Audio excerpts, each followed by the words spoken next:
बच्चों atomic structure में जो है हम लोग 5 पॉइंट देख चुके थे मेरे ख्याल से, है ना। तो ये पॉइंट नंबर 6 हो जाएगा। तो पॉइंट नंबर 6 में बच्चों हम क्या समझाना चाह रहे हैं आपको।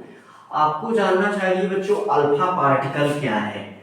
तो व्हाट इज अल्फा पार्टिकल, है ना। तो ये लिखा हुआ अल्फा पार्टिकल, क्योंकि ये शब्द भी बहुत बार आपके सामने यूज होगा। तो सभी को जानना चाहिए कि अल्फा पार्टिकल क्या है। तो देखो ये 2 प्रोटॉन 2 न्यूट्रॉन ये मिलकर के क्या बनाता है, न्यूक्लियस। अब इसके बाहर जो है ये 2 इलेक्ट्रॉन इस प्रकार से मूव करते रहते हैं। अब अगर हम इसको एनर्जी दे करके निकाल दें, है ना, अगर हम इसको क्या करें एनर्जी दे करके इसको बाहर निकाल दें, तो यहाँ -2 इलेक्ट्रॉन, दोनों इलेक्ट्रॉन निकल गया। अब बचा क्या यहाँ पर 2 प्रोटॉन और 2 न्यूट्रॉन। अब इसके ऊपर 2 यूनिट का प्लस चार्ज भी आ जाएगा। तो हम इसको क्या बोलते हैं, अल्फा पार्टिकल। तो अल्फा पार्टिकल वास्तव में, अच्छा ये किस चीज का एटम है, तो अगर आप देखेंगे तो this is atom of He, atom of He। तो कभी कभी बच्चे पूछते हैं कि क्या सर केवल और केवल हीलियम का ही एटम लिया जाएगा। हाँ भाई, केवल और केवल हीलियम का ही एटम लिया जाएगा। और ये है अल्फा पार्टिकल, केवल और केवल हीलियम का ही एटम लिया जाएगा तभी ये बनेगा। यानी alpha particle is the nucleus of,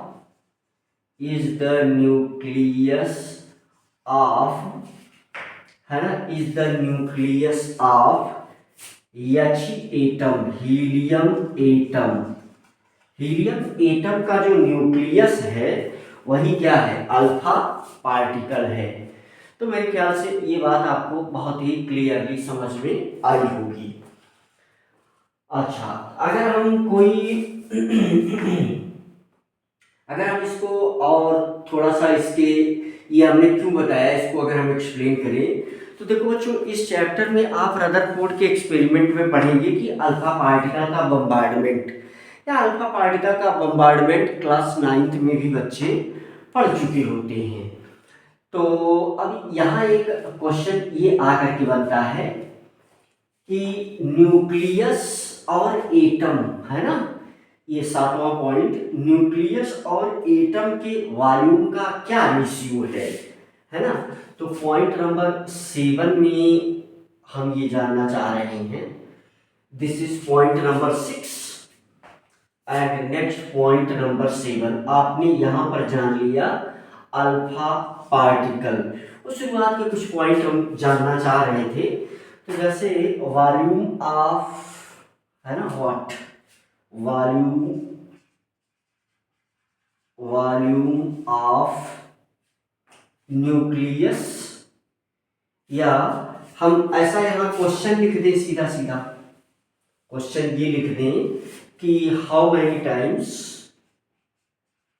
nucleus, how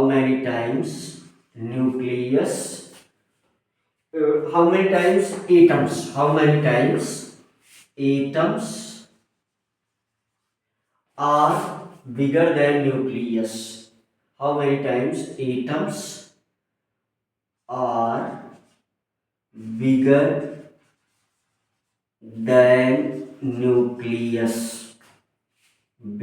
than nucleus, है ना।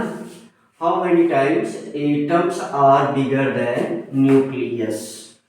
तो ये न्यूक्लियस से कितना टाइम ज्यादा है,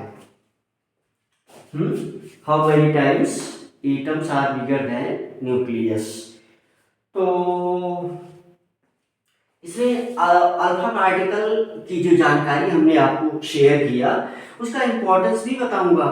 तो सिंपली अगर हम इसका आंसर लिखें तो आंसर, तो नॉर्मली जो दिया गया है तो वो है रेडियाई ऑफ न्यूक्लियस। तो पूरा लिख दें, radii of nucleus, radii of nucleus कैसे रिप्रेजेंट करेंगे, आर एन से। तो this will equal to near about, है ना, दिस विल इक्वल टू, अब ये नियर अबाउट में ही लिखा जाएगा 10⁻⁻15 मीटर, है ना। और अगर हम रेडियाई ऑफ एटम की बात करें, अब ये जनरल है, ये क्या है, जनरल है भाई, सारे एटम की इतनी नहीं है लेकिन जनरल। तो रेडियाई ऑफ एटम, तो क्या लिखेंगे, radii of atom, this will approximately किसके ऑर्डर में, 10⁻⁻10 मीटर। अगर हम वॉल्यूम निकालें यहाँ पर, ध्यान दो आप, अगर हम वॉल्यूम निकालें तो ये क्या है, वॉल्यूम ऑफ एटम। तो किससे रिप्रेजेंट करेंगे, volume of atom V A से, है ना, वी ए। चलो यहाँ पर वी ए, तो ये क्या हो जाएगा, 4/3 pi r cube, 4/3 pi r a cube, ठीक भाई। अच्छा, यहां से अगर हम वॉल्यूम ऑफ न्यूक्लियस की बात करें, वॉल्यूम ऑफ न्यूक्लियस,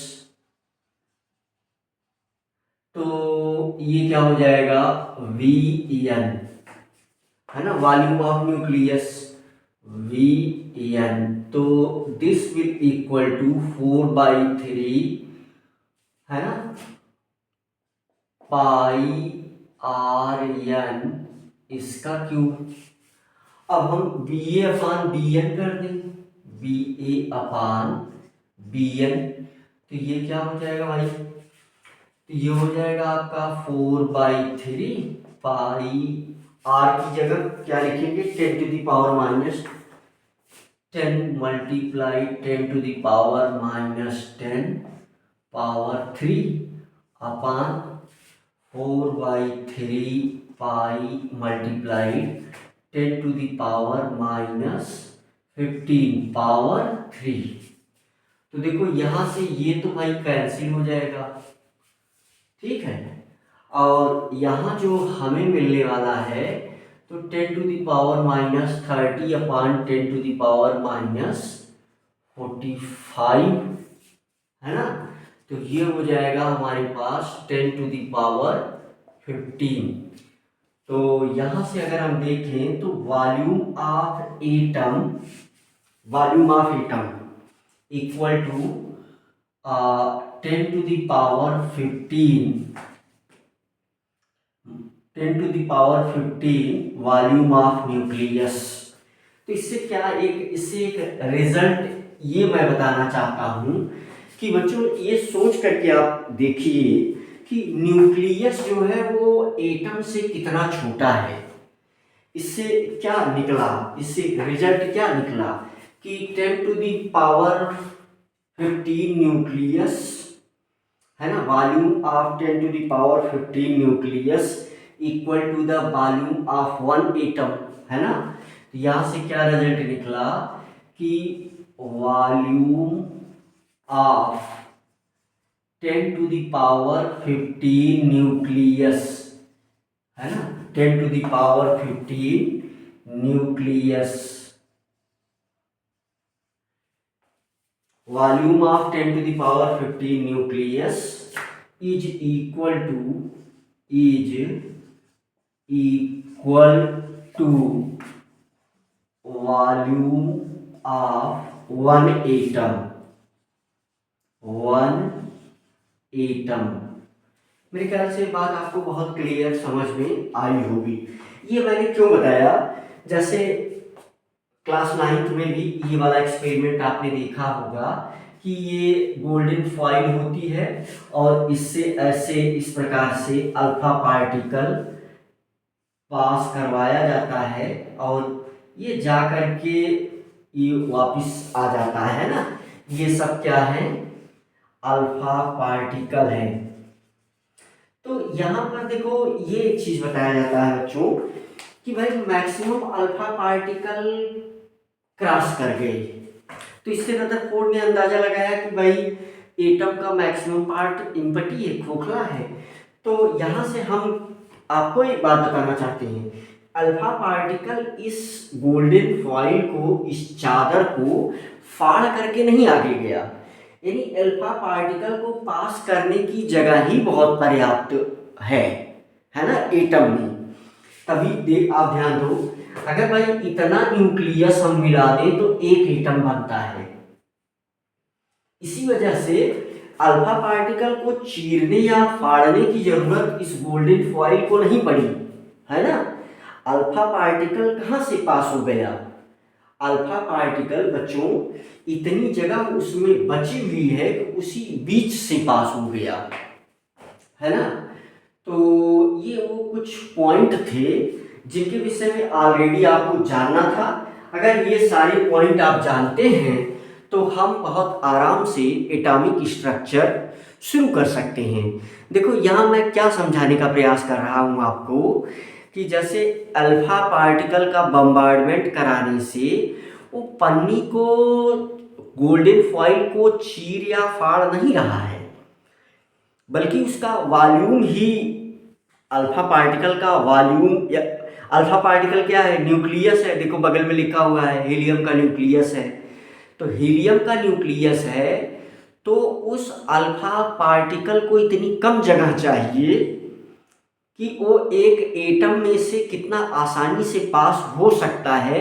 इसकी कल्पना आप, जो ऊपर लिखा हुआ डेटा है कि 10⁻15 न्यूक्लियस का जो वॉल्यूम है वो एक एटम के वॉल्यूम के इक्वल है।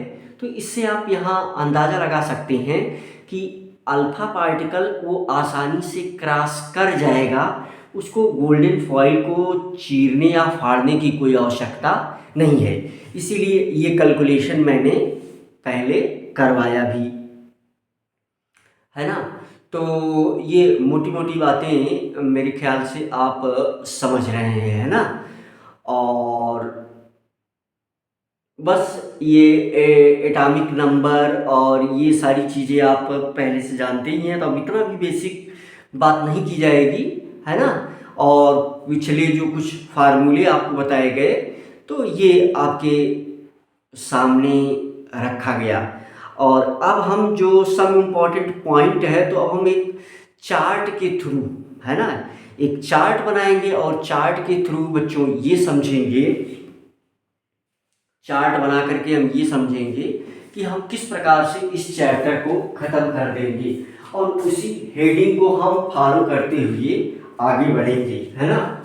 तो एटॉमिक स्ट्रक्चर को हम कैसे समाप्त करेंगे तो उसका एक माइंड मैप, कैसे हम उसके विषय में डिटेल में स्टडी करेंगे। तो चलो वो माइंड मैप जल्दी से बना देते हैं जिससे चैप्टर शुरू हो जाए, है ना।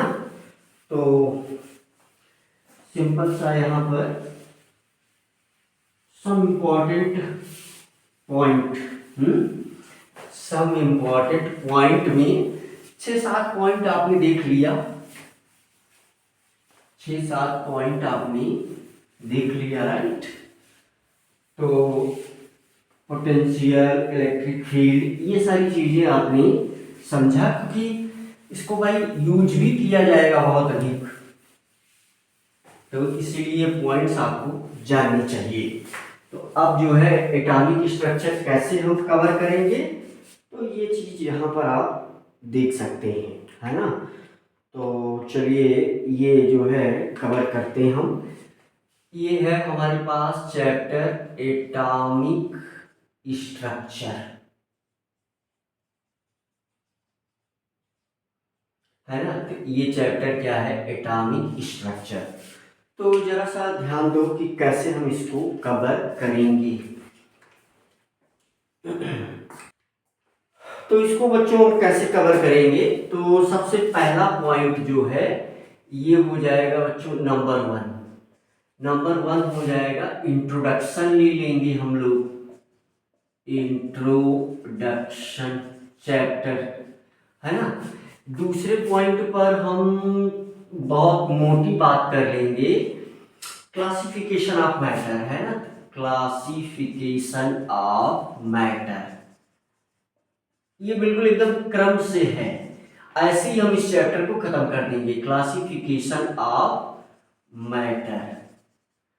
तो ये तीसरा जो पॉइंट इसमें हम पढ़ेंगे भाई, है ना, इंट्रोडक्शन हो गया, क्लासिफिकेशन ऑफ मैटर हो गया, और अब जो है तीसरा पॉइंट जो बनेगा यहाँ पर बच्चों, तो वो है डिस्कवरी ऑफ सब एटॉमिक पार्टिकल्स। तो ये हम लोग पढ़ेंगे डिस्कवरी ऑफ सब एटॉमिक पार्टिकल्स, ठीक है। अच्छा, ये सब एटॉमिक पार्टिकल्स जो हैं, डिस्कवरी ऑफ सब एटॉमिक पार्टिकल्स, तो यहाँ देख लो एक पॉइंट बन रहा है क्या, सब एटॉमिक पार्टिकल्स, सब एटॉमिक पार्टिकल्स। देखो ये अच्छे से दिख रहा होगा मेरे ख्याल से। अच्छा, ये दो टाइप के होते हैं, एक तो है आपका ए, है ना, तो ये है स्टेबल सब एटॉमिक पार्टिकल, स्टेबल सब एटॉमिक पार्टिकल, और दूसरा बी अनस्टेबल सब एटॉमिक पार्टिकल, है ना, अनस्टेबल सब एटॉमिक पार्टिकल, सब एटॉमिक पार्टिकल। देखो इसकी बहुत मोटी मोटी बातें, तो इसमें जो है बच्चों चार है, सब एटॉमिक पार्टिकल में इसमें चार है, तो चार कौन कौन सा, एक हो गया मेसान, है ना, दूसरा है पॉजिट्रॉन, है ना, पहला क्या हो गया मेसान, दूसरा पार्टिकल है पॉजिट्रॉन, तीसरा है न्यूट्रिनो, तीसरा पार्टिकल क्या है, न्यूट्रिनो है, दिख रहा है भाई, चौथा पार्टिकल है एंटी न्यूट्रिनो, मेरे ख्याल से दिख रहा है, सब क्लियर। अच्छा, ये स्टेबल सब एटॉमिक पार्टिकल में वही इलेक्ट्रॉन प्रोटॉन, है ना, और ये आपका न्यूट्रॉन, यहाँ पर इलेक्ट्रॉन प्रोटॉन न्यूट्रॉन, ठीक है। अच्छा, यहाँ पर बच्चों एक गाढ़ पार्टिकल भी है, सब एटॉमिक पार्टिकल में आपको चाहिए एक प्रोजेक्ट या इस प्रकार की चीज आप बनाएं, और इस पार्टिकल का नाम होगा हिग्स बोसान, है ना, तो इस पार्टिकल का क्या नाम होगा, हिग्स बोसान। तो हिग्स बोसान, अच्छा, ये जो हिग्स बोसान है बच्चों, इसका दूसरा नाम गाढ़ पार्टिकल भी है, तो इस पर चाहिए आपको कि इसका दूसरा नाम गाढ़ पार्टिकल भी है। मास, देखो देखो मैं क्या समझा दूं यहां पर, मास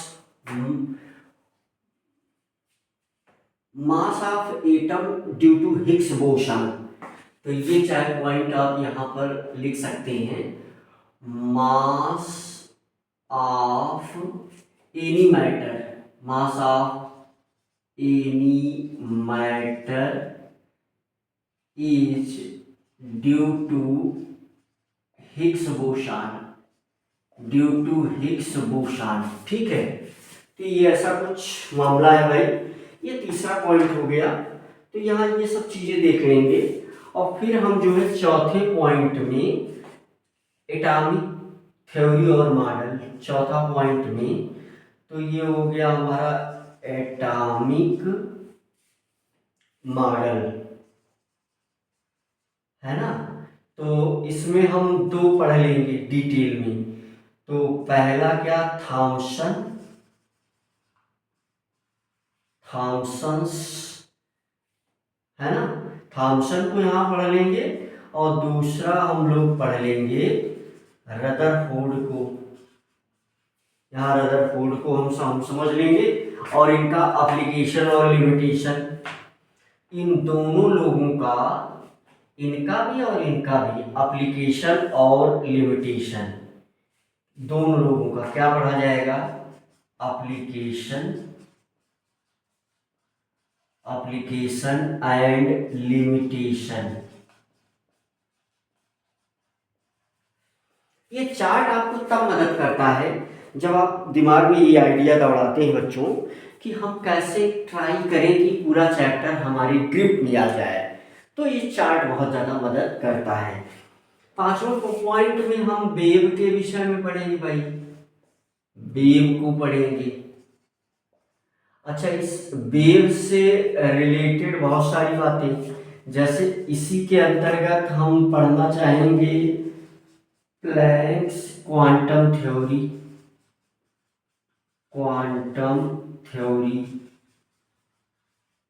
इसी के अंतर्गत ब्लैक बॉडी रेडिएशन पढ़ लो, चलो, है ना, ब्लैक बॉडी रेडिएशन।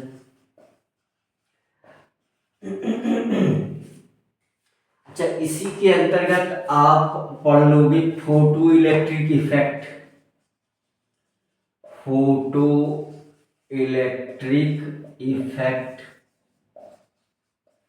तो ये सब चीजें खत्म हो जाएंगी एक साथ। और फिर बहुत ज्यादा जो इम्पोर्टेंट है छठा पॉइंट, तो वो छठा पॉइंट बन जाएगा बच्चों बोहर्स एटॉमिक मॉडल, है ना, बोहर्स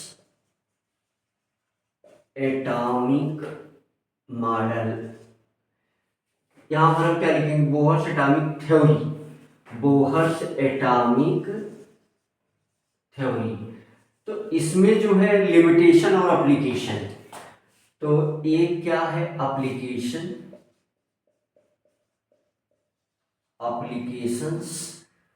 और फिर क्या पढ़ेंगे लिमिटेशंस, ठीक है। अच्छा, इसी वेव में ही जो है स्पेक्ट्रम के भी विषय में पढ़ लिया जाएगा, है ना। यही वेव में ही हम लोग क्या पढ़ लेंगे, स्पेक्ट्रम के विषय में। एप्लीकेशन में जो है 5 एप्लीकेशन इसका। पहला एटॉमिक रेडियाई, दूसरा आयोनाइजेशन एनर्जी, तीसरा एनर्जी ऑफ इलेक्ट्रॉन, चौथा फुल फॉर्म लिखिएगा आप, atomic radii, ionisation energy, energy of electron, और number of spectral line, number of spectral, है ना, स्पेक्ट्रल लाइंस, फुल फॉर्म लिखिएगा आप, नंबर ऑफ स्पेक्ट्रल लाइंस, ठीक है। Ionisation energy, velocity of electron,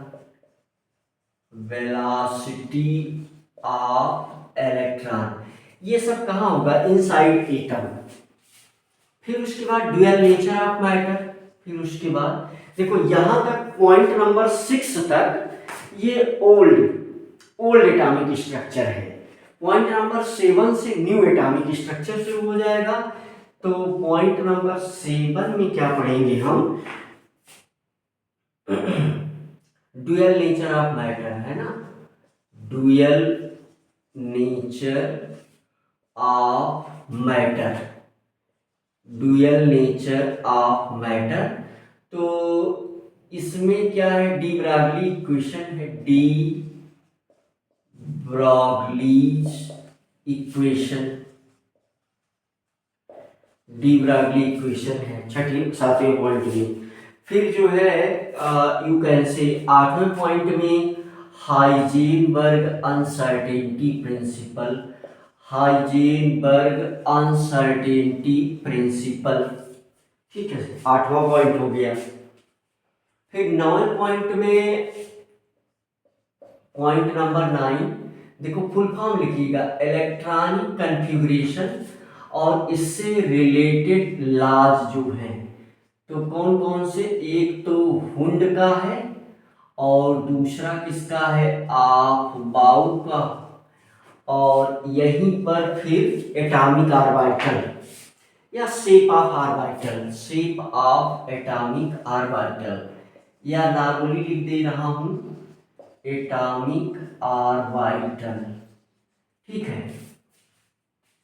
11 number के पॉइंट में क्वांटम नंबर है ना, क्या पढ़ेंगे हम लोग, क्वांटम नंबर।